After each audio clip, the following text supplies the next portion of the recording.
యేసుక్రీస్తు ప్రభు వారి శ్రేష్ఠ నామంలో మీ అందరికీ నా హృదయపూర్వక వందనాలు తెలియజేస్తున్నాను.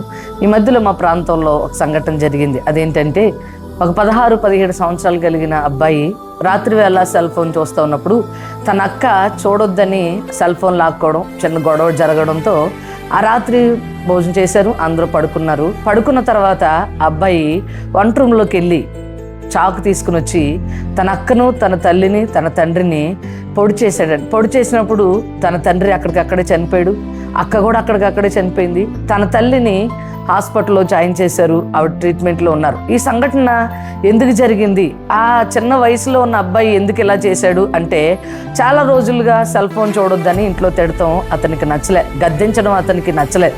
ఆ నచ్చకపోవడంతో వీళ్ళందరినీ చంపేస్తే బాగుంటుంది, నాకు సెల్ ఫోన్ చూడనివ్వట్లేదు అన్న ఆలోచనతో ఆ రాత్రి ఆ ఇంట్లో అఘాయిత్యానికి ఆ బిడ్డ పాల్పడ్డాడు. దేవుని బిడ్డలారా, ఈరోజు ప్రపంచంలో మనం చూస్తూ ఉన్నప్పుడు ఈ తరం లేకపోతే ఈ జనరేషన్ ఎలాగైపోయిందంటే, సెల్ ఫోను, టీవీ, సినిమాలు వీటిలన్నిటిని చూస్తూ మన పిల్లలు ఏ మార్గంలో వెళ్ళిపోతున్నారో ఒకసారి ఆలోచించాల్సిన పరిస్థితులు ఈ రోజుల్లో ఏర్పడ్డాయి. పూర్వ దినాల్లో తల్లిదండ్రులు చాలా శ్రద్ధ చూపిస్తూ ఉండేవారు పిల్లల పట్ల.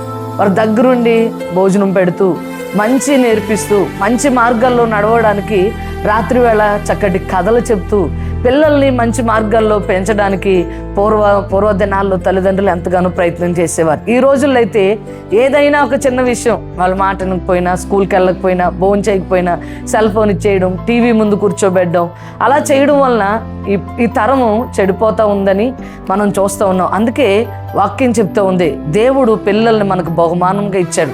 గర్భఫలము యెహోవా ఇచ్చు బహుమానము. మనకిచ్చిన బహుమానాన్ని చాలా జాగ్రత్తగా కాపాడుకుంటూ ఈ లోక ప్రలోభాల్లో మన బిడ్డలు పడకుండా, సెల్ ఫోన్కి అడిక్ట్ అవ్వకుండా, ఈ లోకమైన వ్యవహారాల్లో మన బిడ్డలు మునిగిపోకుండా ఉండాలి అంటే ఆ బహుమానం ఇచ్చిన ఆ దేవుని అందరి భయము వారికి నేర్పించాలని పరిశుద్ధ గ్రంథము సెలవిస్తూ ఉంది. అందుకే 34వ దావీదు కీర్తన 11వ వచనంలో దావీదు అంటారు, చిన్నపిల్లలారా నా యొద్దకు వచ్చి నా మాట వినుడి, యెహోవా యందలి భయభక్తులు మీకు నేర్పెదను.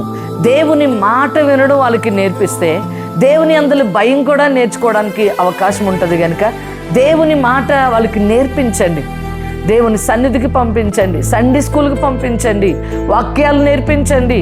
మన ఇంట్లో కూడా ప్రతి వాళ్ళ ఇళ్ళల్లో కుటుంబ ప్రార్థన పెట్టుకోవాలి. ఆ కుటుంబ ప్రార్థనలో మన పిల్లలతో ప్రార్థన చేయించండి. మన చిన్న పిల్లల్ని చిన్ననాటి నుండే సమూయేలుకి తల్లి ఏ విధంగా అయితే యెహోవాకు మొక్కడం నేర్పిందో, ఈరోజు మన పిల్లలకు కూడా అలాగే చిన్ననాటి నుండే దేవుని మాటలు నేర్పగలిగితే రాబోయే తరాలకు మన బిడ్డలు ఆశీర్వాదకరంగా ఉండడానికి అవకాశం ఉంటుంది. మీ పిల్లల్ని సండే స్కూల్కి పంపిస్తున్నారా? మీతో పాటు ఆరాధనకి తీసుకెళ్తున్నారా? మీ ఇంట్లో కుటుంబ ప్రార్థన జరుగుతూ ఉందా? మీ పిల్లలు ప్రార్థించేవారుగా, కంఠస్థ వాక్యాలు చెప్పేవారుగా ఉన్నారా? ఒకవేళ లేకపోతే ఈరోజు ఈ భయంకరమైన పరిస్థితులు చూస్తున్న మనం రేపు మన పిల్లలు ఆ స్థితిలోకి రాకుండా ఉండాలంటే తల్లిదండ్రులుగా దేవుని భయము, దేవుని వాక్యాన్ని వారికి నేర్పించండి. రాబోయే తరాలకి ఆశీర్వాదకరంగా దేవుడు వారు నిలబెడతారు. అతి కృప తల్లిదండ్రులమైన మనందరికీ ప్రభు దయచేయునుగాక. ఆమేన్.